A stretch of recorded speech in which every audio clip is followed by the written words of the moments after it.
জ্বালানি সংকটে বাংলাদেশে ইতিমধ্যেই 3 জন লোকের মৃত্যু হয়েছে জ্বালানি বিক্রি বিষয়ক বিরোধ নিয়ে। জিয়াউর রহমানের সন্তান মাননীয় প্রধানমন্ত্রী এই সংকট নিরসনে কি ভূমিকা পালন করছেন?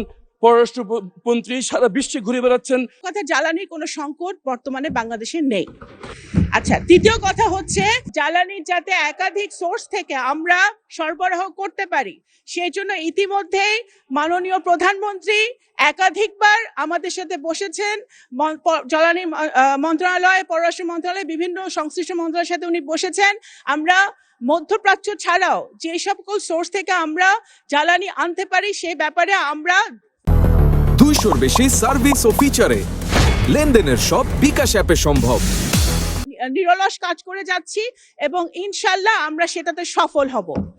দ্বিতীয়ত হচ্ছে আমরা প্রথম থেকে বলে আসছি, যখন এই যুদ্ধটা লেগেছে বাংলাদেশ সরকারের একমাত্র গুরুত্বপূর্ণ কাজ হচ্ছে, ফার্স্ট প্রায়োরিটি হচ্ছে বাংলাদেশিদের যে মধ্যপ্রাচ্যে বসবাস করছে তাদের নিরাপত্তা নিশ্চিত করা।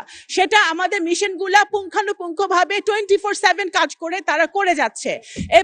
এবং আমাদের যারা 5 জন মৃত্যুবরণ করেছে মাননীয় স্পিকার, দুর্ভাগ্যবশত 5টি ভাইকে আমরা হারিয়েছি, তাদের 2 জনকে আমরা মৃতদেহকে আমরা সফলভাবে বাংলাদেশে আনতে আমরা পারতে পেরেছি। কারণ এই এখন সিচুয়েশনটা বুঝতে হবে, বাংলাদেশে অনেক ওই মধ্যপ্রাচ্যে অনেক কমপ্লিকেটেড সিচুয়েশন বিরাজ করছে। কখন কোথায় যুদ্ধ লাগে আমাদের বাংলাদেশিরা তখন নিজেরা বুঝতে পারে না। সুতরাং এর মধ্যে আমরা কিন্তু আনতে পেরেছি এবং 186 জন বাংলাদেশিকে নিরাপদে ইরান থেকে, তেহরান থেকে IOM এর সহযোগিতায় আমরা বাংলাদেশে ফেরত এনেছি একটি চার্টার্ড বিমান ফ্লাইটের মধ্য দিয়ে।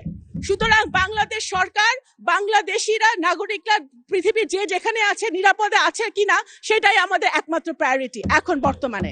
ধন্যবাদ মাননীয় স্পিকার।